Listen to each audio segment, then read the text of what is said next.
नमस्कार मित्रों। आज मैं एक नया टॉपिक लेकर के आया हूँ, तलपट। तलपट को कैसे बनाया जाए, ठीक है। तो आपने किताब में तलपट बनाने की बहुत सी विधियाँ पढ़ी होंगी। इससे पहले वाले भी वीडियो में मैंने आपको बताया था तलपट बनाने की 4 विधियाँ होती हैं: योग विधि, शेष विधि, योग एवं शेष विधि तथा समान योग वाले पदों को छोड़कर योग विधि। तो यहाँ पे मैं एक सवाल लिखा हूँ जिसको आप देख सकते हैं।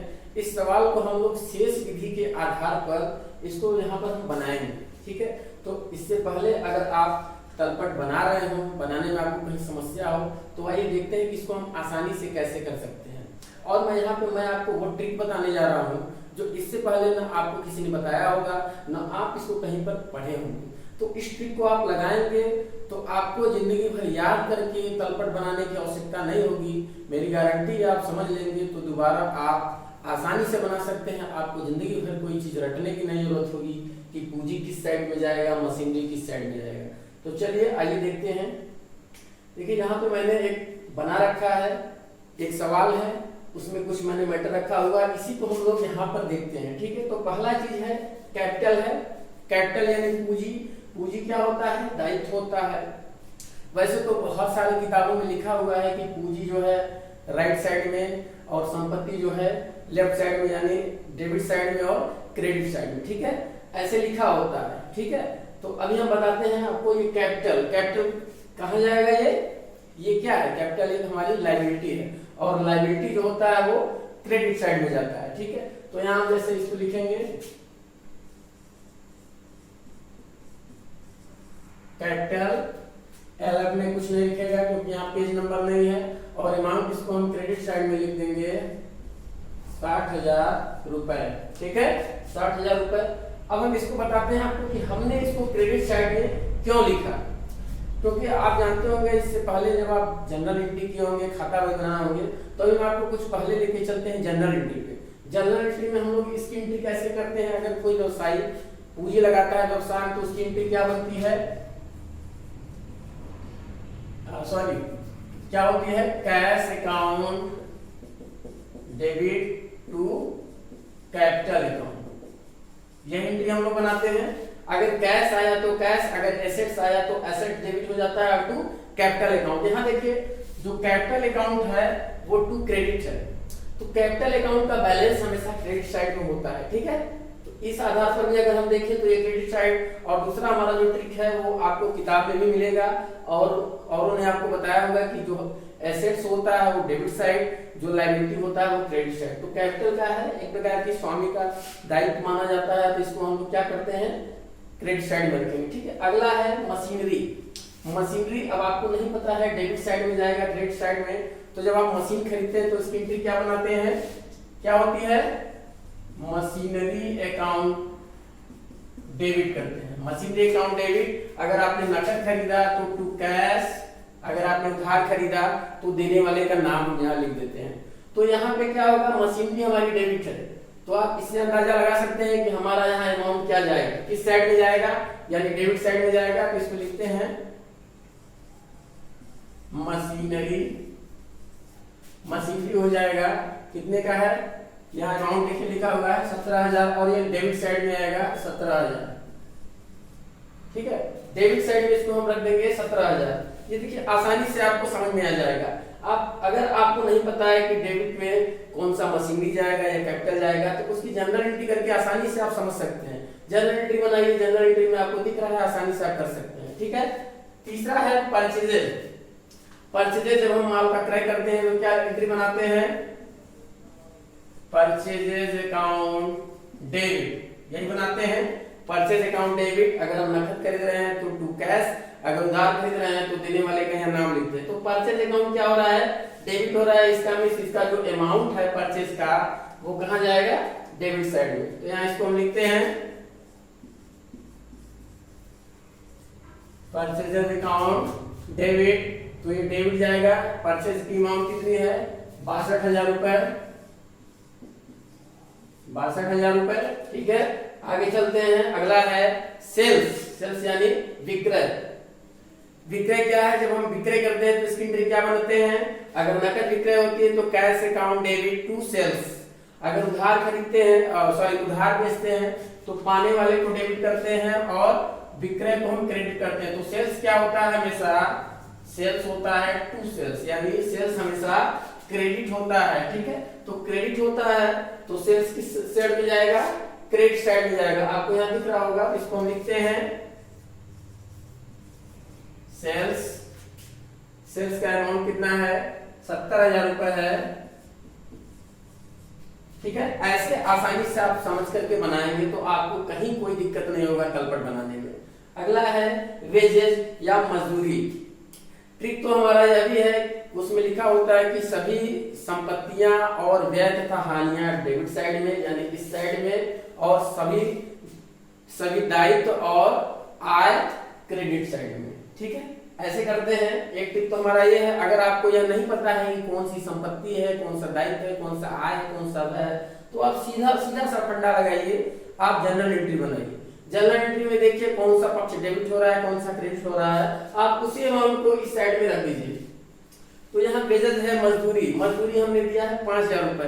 तो जब भी मजदूरी का हम जनरल एंट्री करते हैं तो मजदूरी क्या है, खर्च है, और यह किस खाते से रिलेटेड है आप जानते हैं, नाम मात्र के खाते से। तो जितने भी खर्च होते हैं उनको हम डेबिट करते हैं। तो यहाँ क्या होगा, वेजेस अकाउंट डेबिट करते हैं, और टू क्या करते हैं, अगर कैश दिए तो कैश, अगर एसेट दिए तो एसेट्स, गुड्स दिए तो गुड्स, ठीक है।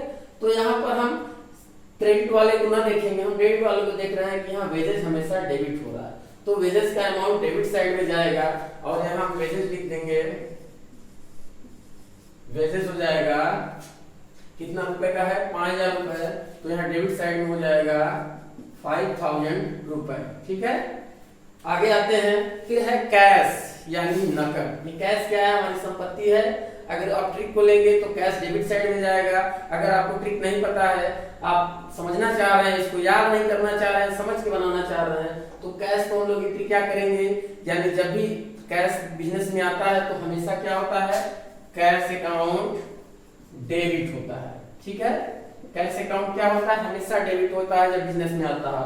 और आपको एक चीज और मैं बता दूं, कैश का जो बैलेंस होता है खाते में हमेशा डेबिट साइड में ही होता है, यानी इसका जो भी बैलेंस होगा हमेशा लेजर में डेबिट होगा, इसका क्रेडिट बैलेंस कभी भी नहीं होता है। तो कैश जो होगा डेबिट साइड में डाला जाएगा, और यहाँ हो जाएगा कैश का अमाउंट हो जाएगा 43,000। फिर आगे है डिप्रिसिएशन यानी कि ह्रास। तो ये डिप्रिसिएशन कहाँ हम दिखाएंगे, यह भी एक प्रकार का व्यय है जो प्रावधान होता है। तो हमने पहले ही बताया, संपत्तियां और व्यय जो है डेबिट जाएंगे, आय और दायित्व क्रेडिट जाएंगे। तो डिप्रिसिएशन कहाँ जाएगा, हमारा डेबिट साइड में चला जाएगा।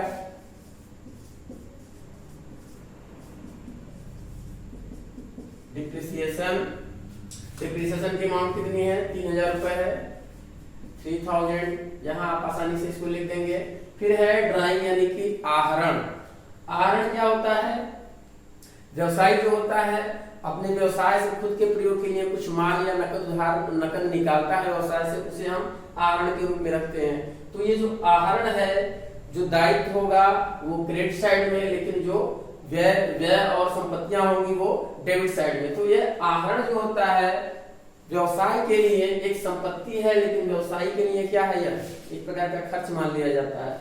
तो यहाँ पर जो आहरण है इसको हम क्या करेंगे, ड्राइंग अकाउंट क्या होता है, हमेशा डेबिट होता है। ड्राइंग की जब हम एंट्री बनाएंगे तो क्या होगा, ड्राइंग अकाउंट डेबिट, और टू अगर हमने कैश निकाला तो कैश, या एसेट्स परचेज या गुड्स निकाले हैं तो यहाँ परचेज हो जाएगा। तो ड्राइंग अकाउंट हमेशा डेबिट होता है।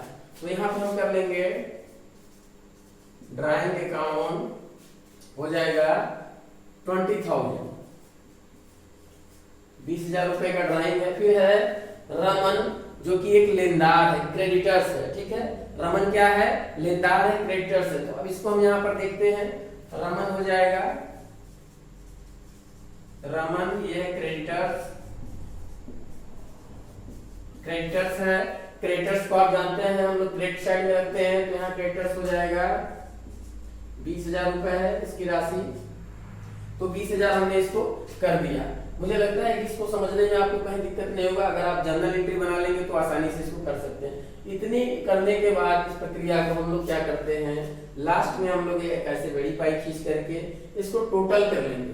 तो टोटल कितना हो जाएगा, 60, 70 और 20, ये हो जाएगा आपका 1,50,000 रुपए। ठीक है, 1,50,000 रुपए हो गया। और ये भी जोड़ लेते हैं इसको, 17, 62, 5, 43, 3 और 20, तो ये भी आ रहा है आपका 1,50,000 रुपए। ठीक है, तो देख लीजिए हमारा दोनों साइड का बैलेंस इक्वल है, यानी हमने अब तक जो भी क्रियाकलाप किया है वो गणितीय रूप से शुद्ध है, सही है। अगर आपका बैलेंस इक्वल नहीं हो रहा है, इसका मतलब कि आपने कहीं न कहीं कोई त्रुटि अवश्य कर दी है। तो उस त्रुटि को देखने के लिए हमको फिर अपने प्रारंभिक लेखा की पुस्तकों, खाता बही को खंगालना पड़ेगा। तो जब भी हम तलपट बनाएं तो सबसे पहले हम यहाँ पर ट्रायल बैलेंस हेडिंग डालेंगे। उसके बाद देखिए यहाँ लिखा हुआ है मैंने एज ऑन। हम जब अंतिम खाते बनाते हैं तो उसमें लिखते हैं फॉर द ईयर एंडिंग, यानी वह एक वर्ष की अवधि का होता है, लेकिन यहाँ है एज ऑन, यानी एक निश्चित तिथि को। जो तलपट होता है एक निश्चित तिथि को बनाया जाता है, न कि एक निश्चित अवधि को। तो यह किसी दिन विशेष को बनाया जाता है, जैसे 31 दिसंबर या 30 जून ऐसे करके बनाया जाता है। तो यहाँ जिस तिथि को बनाया जाता है उस तिथि को हम यहाँ पे डाल देंगे। फिर नेम और हेडिंग वगैरह हम डाल ही लेते हैं, अलग डाल लेते हैं, ऐसा कर लेते हैं। उसके बाद हमको प्रॉब्लम होती है बस यही समझने में कि जो कैपिटल का अमाउंट है या अन्य मदों का अमाउंट है वो डेबिट जाएगा कि क्रेडिट जाएगा। तो शेष विधि के अंतर्गत समझने के लिए सबसे आसान तरीका है, एक तो ट्रिक है कि पहला आप यह याद कर लीजिए कि संपत्तियां और संपत्तियां और हानि या व्यय डेबिट जाएंगे और आय तथा लाभ और दायित्व जो है क्रेडिट जाएंगे, यानी क्रेडिट साइड अमाउंट धनी साइड में। ठीक है, इतना इसको याद कर ले। अगर आप नहीं याद कर पा रहे हैं, आप चाहते हैं कि हमारे पास कोई ऐसा ट्रिक मिल जाए जिसको हमको कभी याद करने की जरूरत ना हो, तो आप आसानी से इसको क्या कर सकते हैं, आप जनरल एंट्री बना करके देख सकते हैं कि जनरल एंट्री में कौन सा पक्ष डेबिट होता है, कौन सा क्रेडिट होता है। आप उसको आसानी से करके देखिए, कोई दिक्कत नहीं होगी, आप तुरंत बना लेंगे, हल कर लेंगे और ये कभी गलत नहीं होगा। आप कभी भूल नहीं पाएंगे, जिंदगी भर आपको याद रहेगा। तो इस तरीके से अगर आप तलपट बनाते हैं तो आपको इसमें कहीं कोई दिक्कत नहीं होगी। तो ठीक है, आज के वीडियो में बस इतना ही। हम लोग मिलते हैं फिर एक नए वीडियो के साथ और एक नए प्रॉब्लम के साथ। तब तक के लिए